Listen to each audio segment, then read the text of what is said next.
Welcome to another in our series of Kehillat Israel podcasts. This is a recording of Rabbi Amy Bernstein's weekly Friday morning Torah study.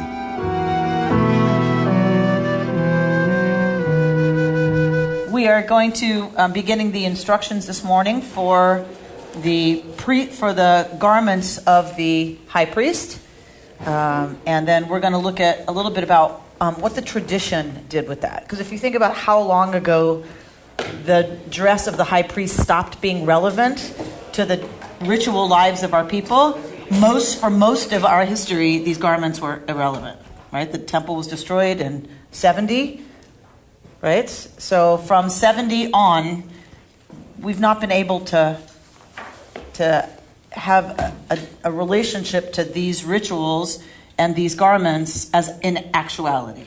So we've had a very virtual relationship with these garments. So I'm going to show you a little bit about the way our tradition has continued to have a virtual relationship with things like the details of the Mishkan, and have continued to understand them as spiritually instructive, even though it's not literal anymore. So we're going to spend some time with the Sfat Emet this morning, after we read a little bit from Torah about the actual garments that they were to wear. So if you will look at 28, does everyone have the page?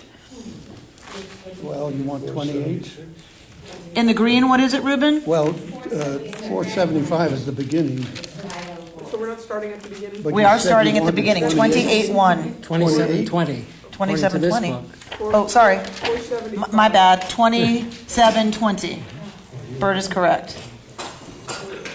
So that's 475. 475. All right. 475. So 475 in the green, 503. 503 in the red.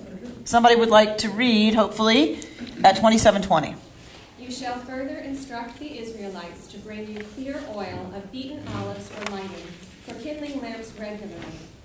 Aaron and his sons shall set them up in the tent of meeting, outside the curtain which is over the ark of the pact, to burn from evening to morning before Adonai. It shall be a due from the Israelites at all times throughout the age. Okay, so we can stop there for a second. What is this talking about? What, the curtain or The the oil? The menorah. The menorah. The Ner Tamid, Ner Tamid. the eternal light is how we tend to translate this. Yes? What does Tamid mean? Continually. Sarah, always. Ah, yes, too much. A better translation based on the biblical context of Tamid is regularly. Why do I make that distinction? Because you have to work to keep it going. So regularly means it's something you have to keep doing, Yeah. right? So clearly they had to keep refilling and trimming the wick, right, to make it continue to burn. The other thing is that there are those who believe that this is our understanding of the eternal flame is a little bit misleading or a little bit wrong. That it's not that it was continuously burning. It's that it burned continually. Yes, that we even have the words here, from morning until evening. Yes, so that from morning till evening, continually. Evening morning. So from evening to morning, thank you, Pam, regularly, meaning that it went out in the morning, that it was only used at night, and that it went out in the morning, and then the next night they would light it. Tamid, regularly, for always. This is what they would do. Yes? So it was every single day, every single evening, but it was not 24/7, which in some ways makes a bit of sense. If you think about it being over the ark, And why do you need a light in the daytime? why do you need a flame in the daytime over the ark, right? So in some ways it makes sense that it was continually, so they would every evening light the Ner Tamid, which I love as an image. I was at the Board of Rabbis meeting. I'm a vice president of the Board of Rabbis. And at our executive committee meeting, the president we of course, start every meeting with a Devar Torah. And of course, every Jew in the world is reading Tetzaveh this week. So the president gave this lovely drasha about the Ner Tamid. And he said that he didn't name the person, or I would name them also, because we always teach B'Shem Omro. We always teach in our tradition in the name of who we learned it from, or else it's considered stealing. And so he learned from someone that he had been talking to that week that the Ner Tamid is really the Jewish first nightlight. That it is not, and then they went on to explicate, which I found very moving, that it's not a flashlight. A flashlight, or something like that, a torch, is used for guidance, is used for like seeing where you're going when it's dark. The Ner Tamid was not that, right? It was not used for guidance. It was used as comfort. That in the dark, why do we have night lights? It's not so our children can see to go to the bathroom, right? Often they still stub their toe and scream for you in the middle of the night. Why do kids want night lights? It's comforting. The dark is scary. We know that the dark is frightening. And when it's pitch black, it's really frightening. So a night light is not there in order to light the way so that you don't trip and fall, as much as it is there so that when it's dark, you remember that there's light, or you experience a little bit of light. A beautiful image of the Ner Tamid for me. Is there a relationship with the old fire by night and cloud by day? Yeah. I have to imagine so, right? That there's why fire by night. Possibly that is a flame of guidance, all right? But for sure, like this image of when it's dark, you need fire to either see where you're going and or as comfort. Sarah? I always thought that it was an eternal, ongoing light and took it as a spiritual thing about Judaism. But this way, you have to be involved in taking care of it. So it's more meaningful that it has to be lit every evening and cared for in the morning, too. That's a different responsibility. And as a conscious act every evening of affirming, even as it grows dark, I trust in the light. I mean, it's a lovely ritual to imagine doing every night. Like, what if we had a bracha for turning on our children's night lights every night? What if we had a kavanah, an intention, and a bracha for turning on their nightlight? Drawing one's consciousness to, you'll be safe while you sleep. There's that which keeps us safe. Is there a blessing for lighting the candle every day? There is not, because there was not brachot, there were not blessings over commandments in the time of the Mishkan. That is a rabbinic invention. The blessing and the blessing formula is a rabbinic invention. The blessing formula itself is actually debated still in the Talmud. It still isn't set. Baruch atah Adonai Eloheinu melech haolam is still not set. Which is why Kol HaNeshama, our prayer book, can have the formula Baruch atah Adonai Eloheinu chei haolamim. Blessed are you, Adonai our God. Life of all the worlds. Thank you. Life of all the worlds. Thank you. Chei haolamim, life of all the worlds. Or all time. Life? All people, Hey. light, Hi. life. Hi. So life of all the worlds. Right? Already we could spend a lot of time talking about what does that mean exactly. But that is the Kol HaNeshama takes that blessing formula for the morning blessings instead of the traditional. Right? Because it acknowledges that in the time of the Talmud they were still playing with the blessing formula. So that's why there's no brachot associated with any of the rituals that would have been in the Mishkan. Laura? Besides the nightlight image, I think it also can mean that this is, you look to where the light is. So when it's dark and the only light is coming from there, it's always there. You can always find it. It may not light your way anywhere else but there. Nice. That when it's dark, where's the light emanating from? In our tradition, from the ark wherein lies the words, the teachings about how we are to live in right relationship with that force that we call God. In our synagogue, the Ner Tamid is solar, which adds a whole other dimension to it because it is driven by the light of the sun, which in Jewish tradition comes from God, as opposed to us generating the electricity that does it. So it's a different kind of connection. So God lights our Ner Tamid. Evidently. And it is the light of the day that lights our Ner Tamid into the dark. Right? We carry the light of the sun into the darkness by having a solar Ner Tamid. Where did the practice come from that the synagogue should always have a light, always, that never goes out? It's this. So obviously, I was going to say to you, Sarah, or whoever said that it was that they like this idea of the 24-hour flame burning, that clearly that is where normative Judaism went, is that it's always not regular, right? So there became, our minhag has become that there is always a light over the ark. It comes right from here, the Ner Tamid. So we have revalued this, if it was regular at this time, and I'm not arguing that it was, I'm just saying it's likely. But we don't know which one it was. But clearly for us after this, there is something meaningful, and we have revalued the Ner Tamid to be that light which is always over the ark. Right? Did you know this one here was originally candles? That one. This one up here? Yes, this chandelier has been redone. It originally held candles.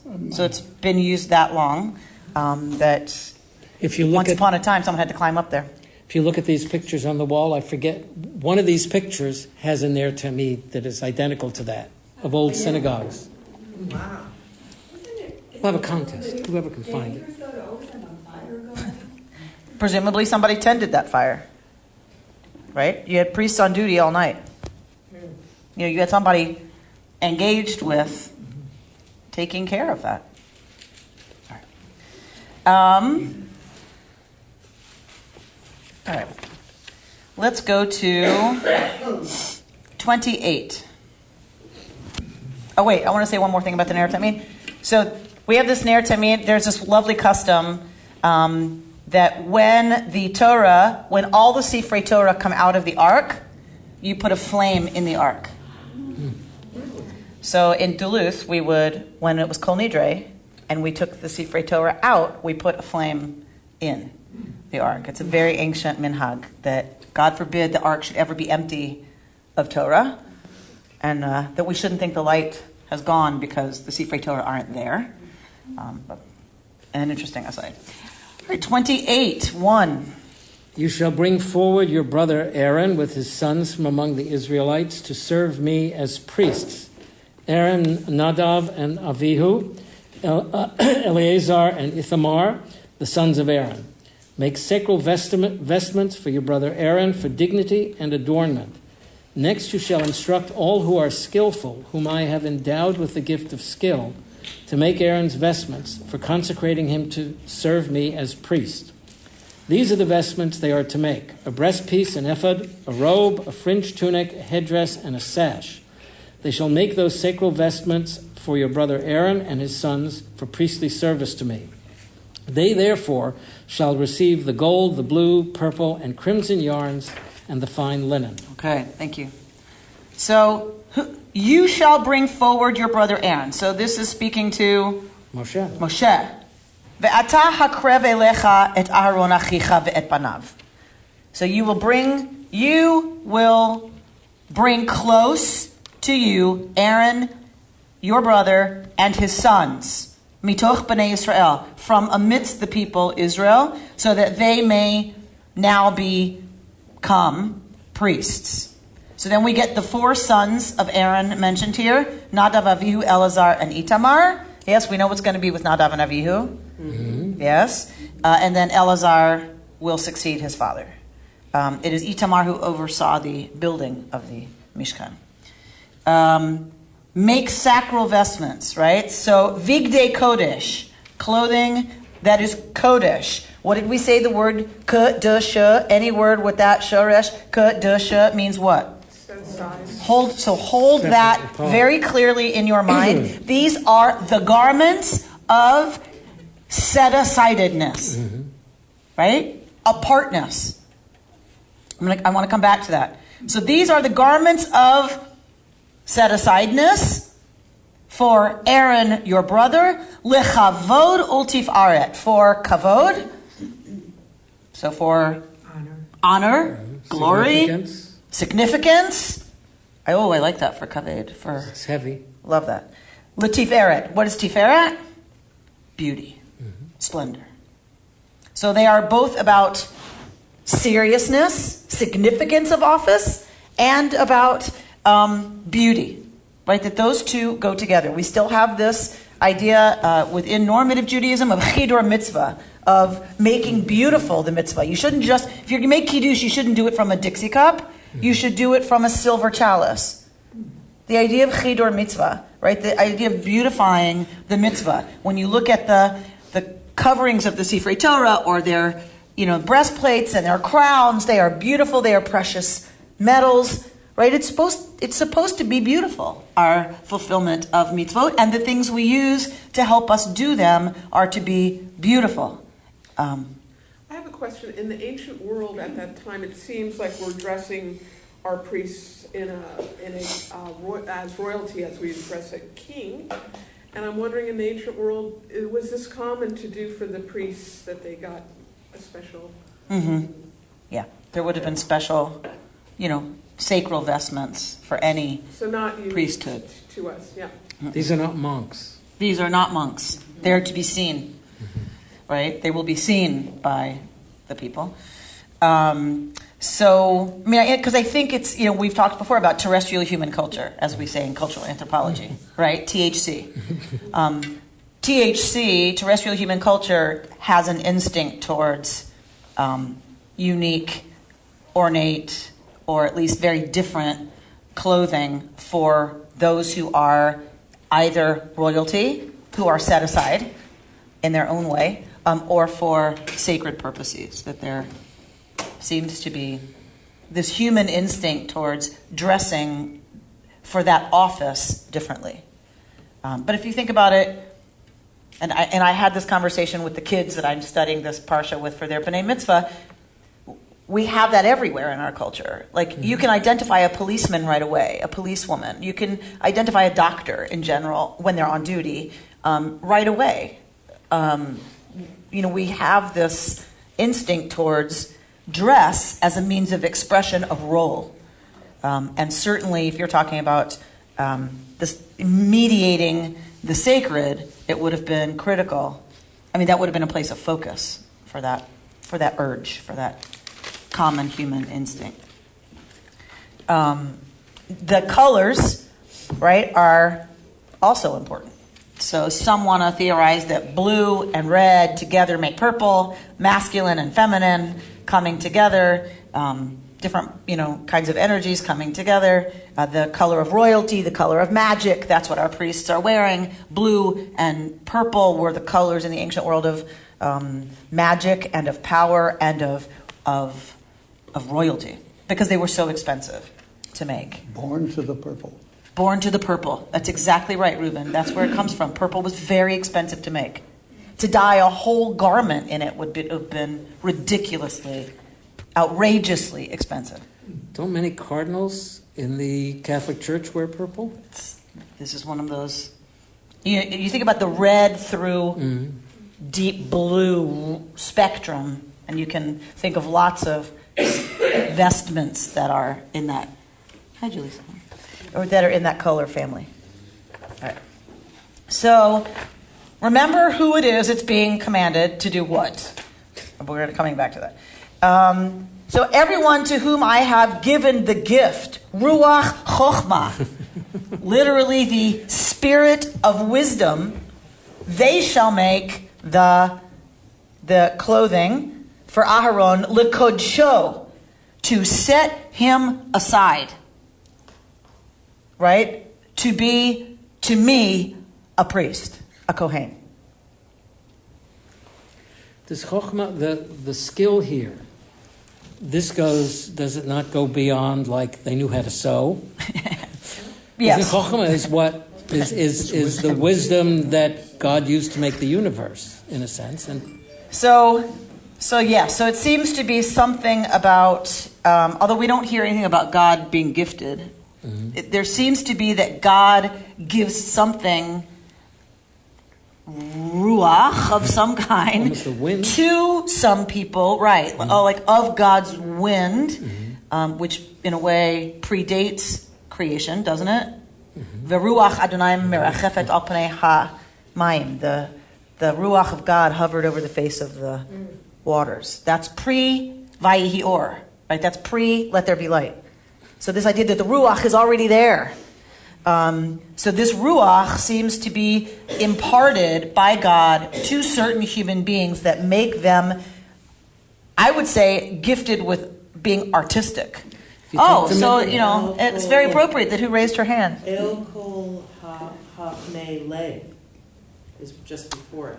Right, chochmei lev. So this wisdom of the heart, right? Because this is where, as we've talked about, the seed of wisdom and understanding in Torah language is always the lev. It's the heart. So chochmei lev. So they are wise of heart. And what did we have? What builds the Mishkan? How are the materials of the Mishkan brought? From everyone who is? Gives from their heart. Nadiv lev. Who is moved in their heart, of voluntary heart.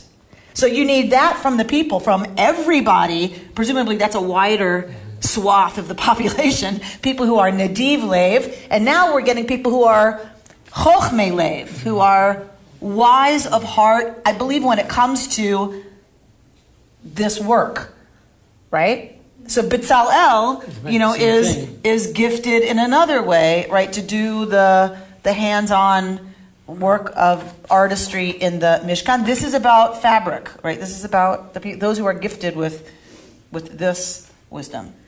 I have a question that it's saying, it's redundant in that it's saying those who are wise of heart, that I have made wise of heart, let them do this. Could have just said those that I have made wise of heart. Why the repetition? Tell me again. You will speak to all those who are, right, wise of heart. Those, right, asher. So now this is going to modify what we just said. Those, right, that I have made full with the spirit of wisdom. So you're saying feels Department of Redundancy Department. Yeah. Obviously, if we have wisdom, it comes from God. No. Presumably. Well, I think that the point is that it does come from God. Because one of the things we're cautioned against is thinking that all of our wisdom and everything is just something that we make. So I think Pam's question is, why not just say that from the beginning? Everyone in whom I have placed the ruach of chokhmah, why does it need to say chokhmei lev before that, right? So it's a good question. It's a good, careful reading. Excellent. I don't know. I mean, I haven't read, usually you know me, I'm going to pull it out. And I haven't read anything that says why. I think Bert had into something there, that just in case we forget that, we're wise, it's not because of us, that could be. That chokhmei lev is one thing. Don't forget, I'm the one who filled them with the ruach of chokhmah. Yeah. If you ask a lot of creative people where it comes from. Where does it come from? So many of them will say, I don't know. Julie, where does it come from? Amy Bernstein. yeah, right. Isn't the creative part of us, is the godly part, the divine part of us, that is, we are, what I'm trying to say is that the part that is created, which is the godly thing to do in the first place. So if you are predisposed to, we are divine beings, it is concentrated in a certain area or other, no? Well, I would say God can be in creativity, but all creativity is not godly. And it's not asking for creativity, it's asking for wisdom of the heart. Yeah, the wisdom of the heart, Yeah. This is the part of us that consciousness, or godly consciousness that we can have. So we could have a long, hour-long debate over what Bert just said. Right. So. Or not. Or not. But so it seems, yes, that Torah understands there is a creativity that is inspired or given by God. So where we could have a long discussion is, so is it the thwarting of the intention of what that creativity that's to be used? Maybe all creativity is from God. We are the ones who misdirect it towards how can we make the most efficient killing machine, right? I mean, that the talent is God-given. The intent for how it's used is on us. I don't know, but it would be an interesting conversation to have. Rabbi, how are you reading the word ruach? Ruach? Yeah. It's an interesting thing to figure out how to interpret. The spirit of wisdom. Would an aura be a translation? Why not? Okay. Although aura tends to go more visual towards light. Ruach tends to be to me, wind, aura is a sense, breath. Not necessarily light. It's an awareness. Yeah. Lovely. Yeah. Lovely. Or somebody who is going to be, not all people who are wise would choose to devote it to something godly. Even though, right? I mean, right. Some wise people find a wise way to wage war. Yeah. So use their intellect or their thought. So I wonder, do we need to back up to the very beginning of verse 3, where it says, "Ve'ata tedaber el kol chochmei lev." You shall speak to all of those who are wise of heart. Meaning, go get clear with them that this is what they shall do with their creativity. Right? It seems to be something about leadership being involved in harnessing and directing that wisdom of the heart, that creativity, towards what it is that God is now going to suggest. Towards holiness. Towards holiness. Correct. That is a responsibility that Moshe has. Go speak to them. Go get them. Right? That leaders are charged with, now I'm just exploring with you, but perhaps it's saying that leaders are charged with going out there and finding the talented people and harnessing that energy, harnessing that talent, acquiring that talent, if you will, for holy purposes. So next time I ask one of y'all to volunteer for something, because I think you're good at it, you'll know it comes with authority. I'm thinking, at least in English, or at least in our culture, the word wise has very positive connotations. And now when I'm thinking about the way you're talking about wise, it may or may not be positive, depending on the will of the person whose wisdom is, or the values this person has. Because the Nazis had, you could in your interpretation say Hitler was wise because he very creatively destroyed the Jews in Europe. So I think of the mad scientist. I think of the creation of the atom bomb. I agree with you. I think wisdom is different than intellect. And so if we're talking about wisdom of the heart, that does have a connotation of good judgment. Positive. Yeah. That wisdom is more than intelligence and more than genius, and more maybe even than creativity. That wisdom suggests a knowledge about what would be good purposes and what wouldn't. So it would be interesting to, and I'll see which one of you decides to take it on, to look at every appearance of the word chokhmah in the Torah and see, is it always used in a way that means the connotation is positive where it's used? Maybe chokhmah from the left is always good. Is there a chokhmah that's not from the lev? That's why it's been reiterated. Not just smart, but smart in the heart. Lovely. That it's not just smart, it's not just chacham, but it is the chacham that comes from the heart. Lovely. Yeah. In Hebrew, Didn't they say we need to have our gut feeling, the heart? It is not always good either, because our instinct to be able to differentiate about our instinct. Because even in the Torah, when it suggests you should kill every woman, child, and animals and all of that, that was, what's the purpose there? Right, so I don't think that's chokhmah. That's what I'm saying. It would be interesting to survey the literature in the biblical literature and see, is chokhmah used in that case? I bet not. It's obedience. God says do it, you don't question, you do it. Right, that for us, is chokhmah ever something other than this idea of the wise heart, meaning something that is by definition good? I don't know. The Kabbalists, for sure, 100% take this word and go absolutely wonderfully crazy with this word. Right? This is a divine attribute, chokhmah. It is one of the 10 sfirot. It is one of the 10 emanations of God.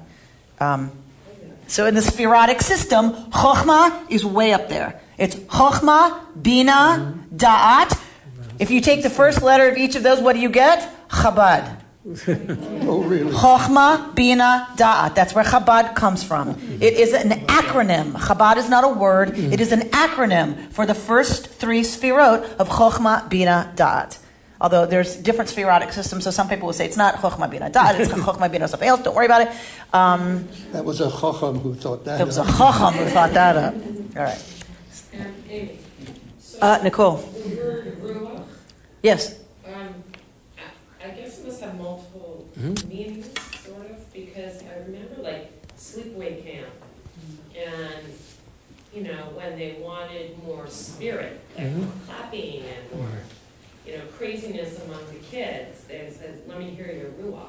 Kind of thing. So I think spirit is actually a very good English, because often I pick on English translations of words.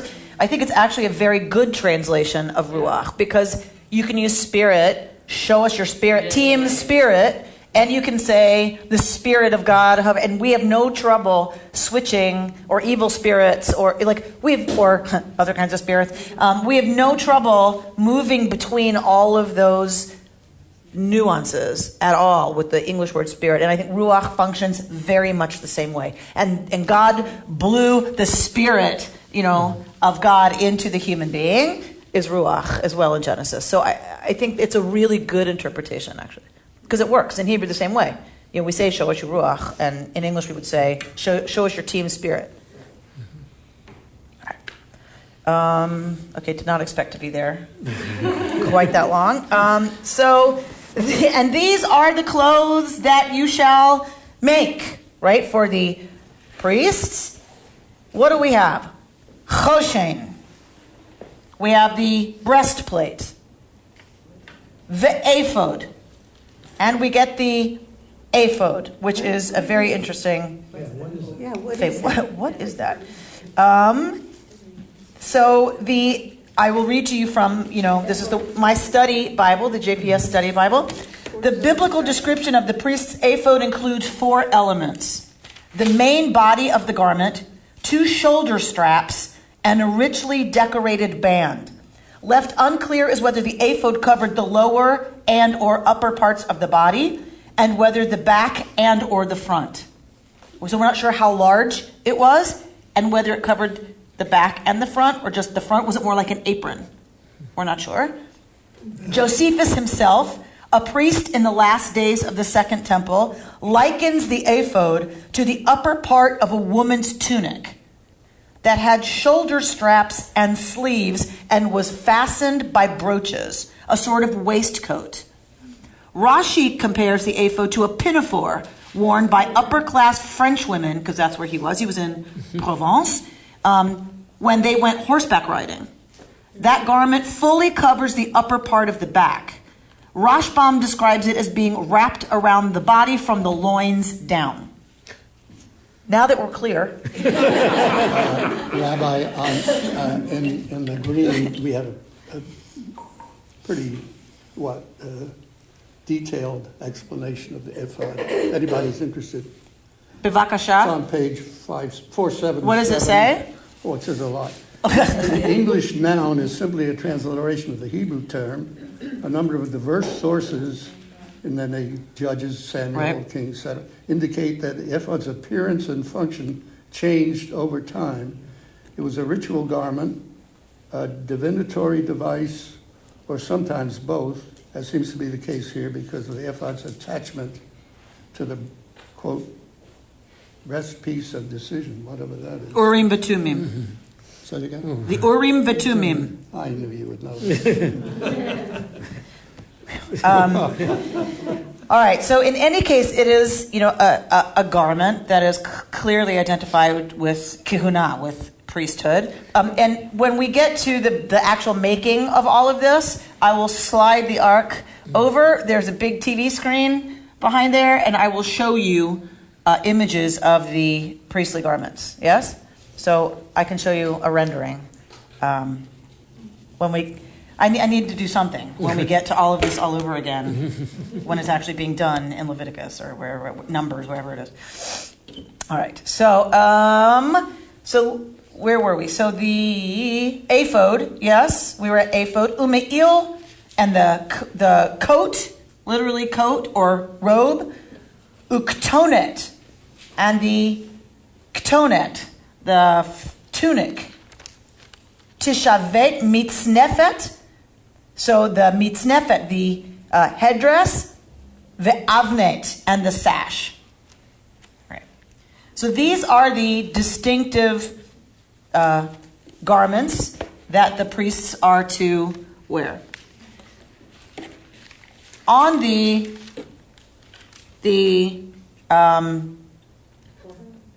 mitznefet, what's that in English? The turban. Mm-hmm. On the turban of only the Kohen Gadol, right? You have the words Kodesh L'Yud He Vav He, right? Set aside for Yud He Vav He. The priest himself is set aside for It's the high priest. The high priest, thank you. The high priest only has this on his mitznefet. The high priest is set apart entirely for divine service. Who is not mentioned by name so far? And it goes on like this till the end of the parsha. Moshe. Moshe is not mentioned by name. There is lots of rabbinic writing about why is Moshe unnamed in this parsha. Isn't God referring to Moses when he says, you shall bring forward? So God says, Ve'ata hakrev elecha, and you shall bring close to you. We have no mention of Moshe other than indirectly. What I've read, not here, but that when Moses wanted God to forgive the people through the golden calf, he said something about keep my name out of something, and that's why he's not mentioning his name here? Forgive them? So God wants to destroy the people and says, get out of my way, and I'm going to make of you a great nation. And Moshe says, if you kill them, kill me. Essentially blot out my name as well. And so here's the fulfillment then of that. It's one place the rabbis go. Maybe his name is not used because there is a presumption that this role will proceed to other people, and this is for all time rather than just for him. Who? Just for who? Moses. So Moses isn't. Aaron. Sorry. Right. So it is for all time. It is Aaron and his sons who are all named, right? So the question for the rabbis is, what happens to Moshe? Like, he's just kind of gone in this parsha. I mean, we know he's there, but like, for them it's significant that everyone else is named. Aaron, Elazar, Itamar, Nadav, Avihu, and there's no mention of Moshe, and that Davka, Moshe, is not going to be the high priest. Or part of the priesthood. Or part of the priesthood bichlal at all. Why? Why is Moshe not the priest?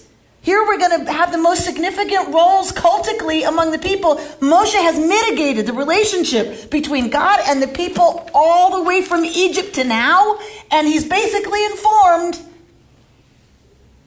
from now on, it will be your brother and his sons and grandsons and great-great-great-great-grandsons who will now be the ones mitigating the relationship cultically between me and the people Israel. Moses is retired. It's enough. He's done enough. Would that he were. He is not done yet. We have 3 more books to go where Moshe is quite engaged. But in this piece. In the cultic role, you're saying God has just retired Moshe from the cultic role. Why? Because God, isn't there something about no prophet should rise to such a standing that they could be godlike?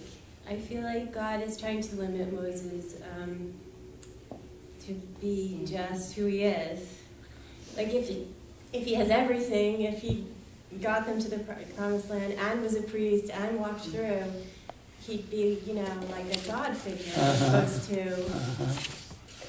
Very nice, Linda Rosen. Linda Rosen goes to a place where our commentators have gone, and that is that there should be, as we know from our American parlance, there should be a separation of powers. Mm-hmm. Separation of powers. It did not begin with the Constitution. Mm-hmm. It did not begin with the U.S. government. It began here.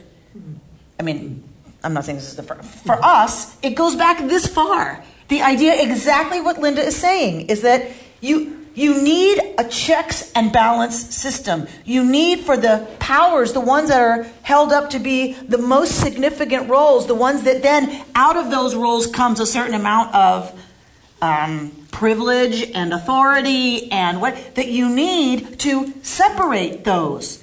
Otherwise, you could get a really bad situation. Dictatorship. A dictatorship. If you watch The Walking Dead, it's a rictatorship. Yes? It's really? Interesting that Nobody in here? Really? I am disappointed. Now Moses here is not the executive branch or the legislative branch. I would say, isn't he? He's the judicial branch. Who? Moses. He's in charge of all the judges. But he's also the executive. Well, he's not the king. No, not exactly.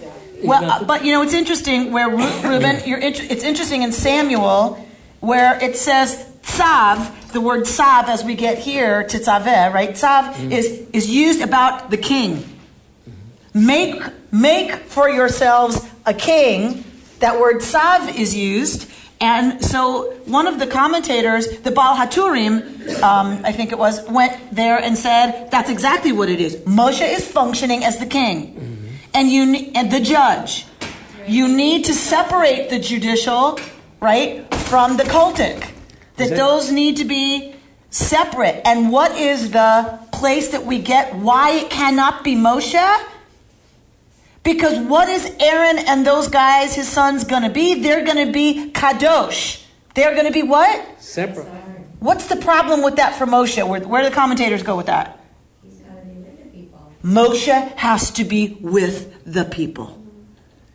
Moshe will directly mitigate, right, as the prophet, the divine force, right, with the people. He intercedes on the people's behalf. He is always with the people, defending the people. He is judging amongst the people. He must be immersed in the cares and concerns of the people. Aaron and his sons will be completely removed. Completely removed in that sense, right? They will function in this cultic space. They will be doing their cultic duties, and Israelites cannot encroach. Remember, death is what happens if a normal, regular Israelite encroaches on the sancta. They are not only separate, they are behind a nuclear barrier that if people touch it, they're gone. Like they're irradiated. So, can you get more separate than that? That you are not only in a different role in a different space, but if you touch that space to try to in any way get close to it, you're zapped. You're dead. Kaput. That is a much different function, a much different role, and that it couldn't be Moshe. So for some of the rabbis, it's not only not a punishment for Moshe, it's saying, God is saying, the people need you to be with them. I can't have you in the Mishkan. I can't have you be the high priest, who the people will get zapped if they try to come near you. It has to be Dafka, the opposite. That you need to be among the people, and therefore this is a reward to Moshe, and they find the scriptural hint for that. Ve'ata, it is you, hakrev elecha, who will bring close to you Aaron and his sons. That Moshe remains the officiant. When you crown a king, who crowns the king? The priest. The priest. Why? Allegedly or presumably is ordained by God. The priest. So tell me, who has more authority? The priest or the king in that scenario? Of course, because if you're the one bestowing the crown, it is by your authority that Amy Bernstein reigns as queen. Let's just say. Right? So in this case, it is by Moshe's authority that Aaron becomes the high priest. And so some want to argue this is actually, in fact, making Moshe even more authoritative, right? Because he's the one who's going to take Aaron and draw him close and essentially consecrate him and his sons to divine service. That has the ultimate authority resting with Moshe. If we're talking about human authority, I'm not talking, it all, of course, is God's authority, but it puts Moshe in the crowning position, the turbaning. It just loses something. With all this, you'd think Aaron's son would have known better and, not put themselves in a place where they were zapped. That is a conversation for another Torah portion, because there are some who want to read that as a positive incident. Not for them, though. Add one thing. I think all the separation of powers is beautiful, but it wasn't actually what I was thinking about. Oh, sorry. Did I put words in your mouth? It's related, but what I was actually thinking about was that I remember learning in Torah study earlier that Moses had to be limited in some way so that he didn't become dictator, Jesus or Muhammad. Like, we don't pray to Moses. We didn't pray to the high priest either. Right, there is no prophet that comes or is in any way equal to God in Judaism, right? That's the way I think of it, is that's why Moses had to somehow be limited, because otherwise he could have reached this status that would have been godlike. So it is related to this idea of the separation of powers because of what he might have become to the people had there not been a priesthood separate and apart from him as priest, as prophet. Yeah. Yes. Too much power. Too much power. Correct. Same sort of idea. I also think it acknowledges that there's roles for everyone. We need lots of players on the team to make everything happen. It's a positive for everybody. So this idea of dressing the priests in these garments, if we think about, we brought up Nazi Germany before. One of the ways that the Nazis used, and anybody uses, clothing as humiliation, right, is to enforce nakedness, right? That one of the ways of dehumanizing someone, the star, the cap, is to strip them of their clothing, right? So there's something deep in us that understands, and I'm not talking voluntary nakedness, I'm not talking bad, I'm not talking sin, that is so not Jewish, right? So I'm not saying naked is bad, I'm saying the enforced, having someone forced to be naked, we understand instinctively to be a way of dehumanizing and a way to really enforce someone's vulnerability against their will. Yes? So for the rabbis, if you go back to Eden, they mess up. What happens? They get fig leaves. Among other things. They realize that they are naked. They become aware that nakedness carries with it vulnerability. That now this state of nakedness means something it didn't mean before. And what is God's response?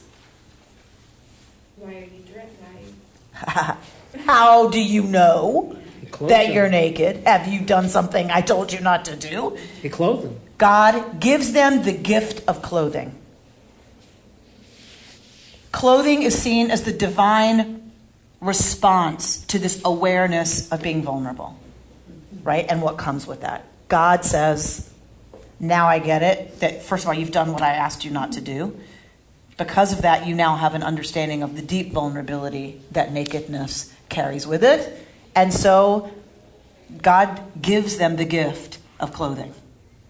So, what? This is when consciousness came about. That's Of course. Of course. He needed Of our course. consciousness in order To have the world, to have society, to have culture, to have all the things that we have. We don't live in Eden, right? So the Torah's, the people who wrote the Torah and told those stories are explaining the world that we live in, Dafka, not Eden. We don't live in Eden. And so the world that we live in is a result of consciousness, right? This idea of I now have an understanding I did not understand before about the difference of good and evil, right? That's the tree they eat from. The wisdom of good from evil. So that somehow goes right to their state of vulnerability, right? Because why does it go naked from the knowledge of good and evil? I don't want to spend too much time on this, but I think there's something significant about the fact that when they come to this awareness, when they come to consciousness of the difference between good and evil, they are immediately aware of their own vulnerability in being naked. God's God's response is to give them the gift of clothing. The rabbis go to a place which I think is important for us to think about. They go to this place of that's what ritual garments, that's what garments can be for us, right? Is a gift, a divine gift, that these priestly garments are a divine gift to Aharon and his sons, therefore to the people of Israel who will have them as their priests, working on their behalf. That there is a way that we use ritual dress and ritual garments as an empowering gift about both protection, but also a way of keruv, of coming close to the divine. I think about putting on talit. I don't know. So for the rabbis, they really saw this as, they tied that to Genesis and understood this as being a divine gift to the people and to the priests. Isn't that also God's gift to himself, because he needed us to be conscious of him. Oh, now you're going somewhere else. So you're saying that God caused us to eat the fruit? But if we're not conscious, then there's no... Then you're saying Eve did the right thing. Eve did what God wanted her to do. That is a conversation for next year when we come to... Clothing is one of the three responsibilities. I'm sorry? Clothing, I believe, is one of the three responsibilities a husband has to his wife. True. He cannot withhold from her food, clothing, or... Sexual enjoyment. Right? Or ointment. Depending how you read that word. I have never heard it sexual ointment. No, not sexual ointment. The word that we pleasure? use for pleasure can also mean ointment, I am told, by Rabbi Dorf. I didn't make that up. All right. So I would love to hear where the rabbis would go with that interpretation of things. So if you look at the Sfat Emet that I just handed out to you, yes? Hagam ki haya Moshe Rabbeinu gadol me Aharon, even though Moshe Rabbeinu was greater than Aharon, I'm on the second paragraph. Mikol makom hakehuna nitna leAharon.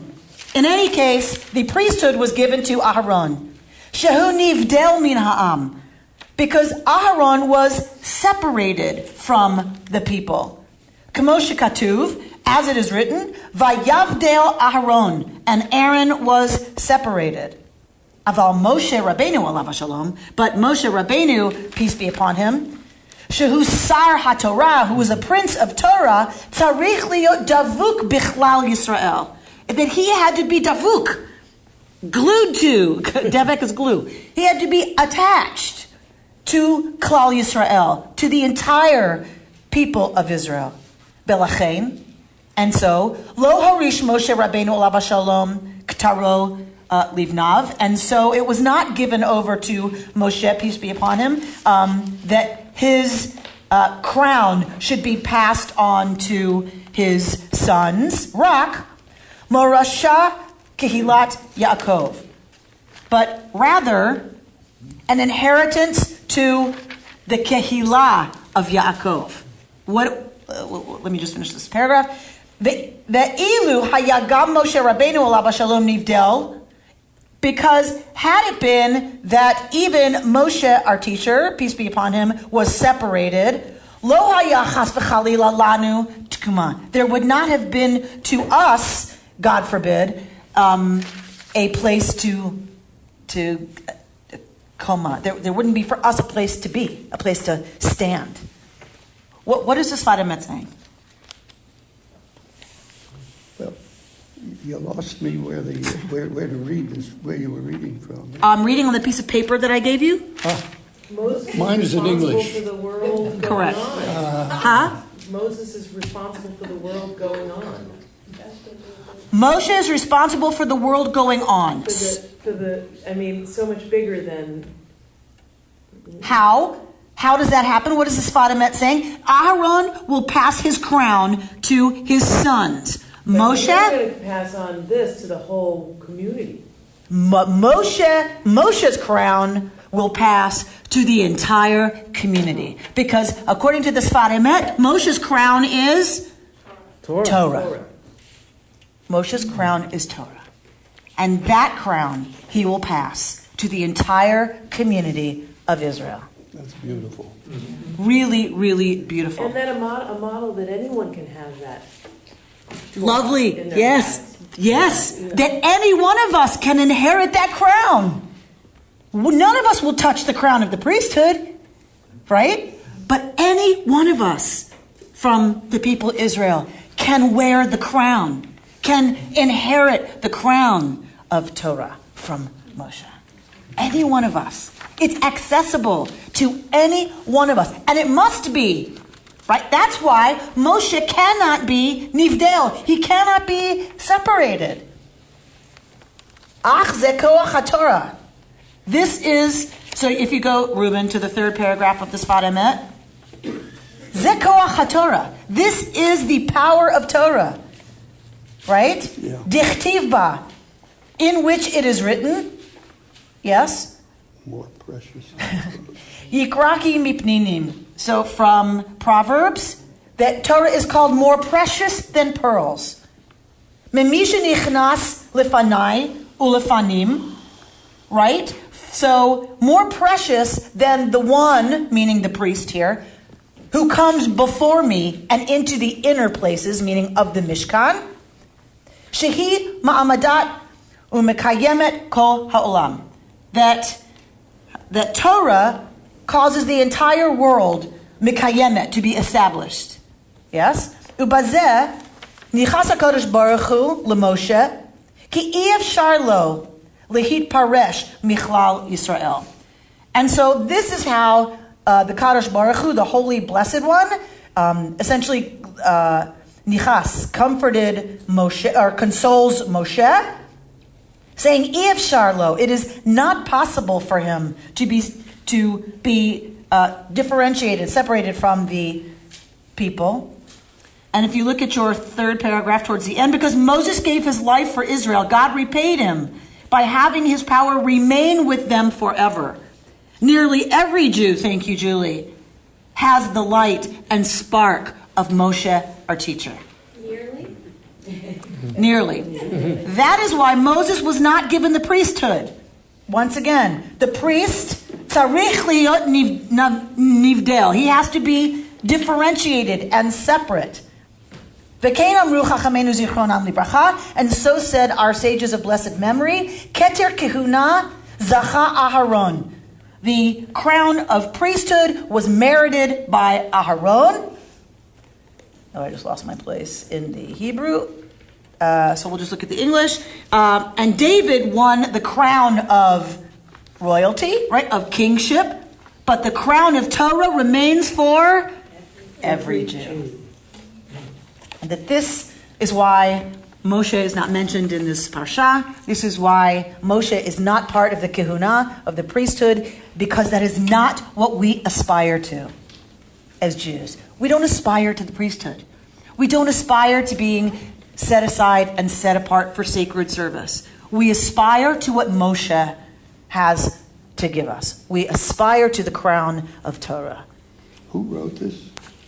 The Sfat Emet, translated by Rabbi Arthur Green, whose words you will always find in the italics. Right? So that the idea here is, as Rabbi Green says, that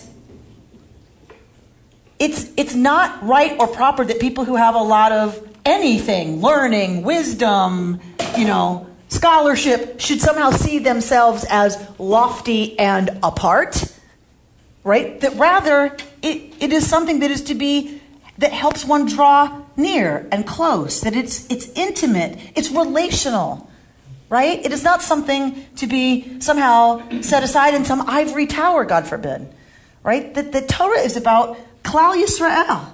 It's about all of us as the people of Israel coming together and living our lives in the light of that holiness, of that Torah.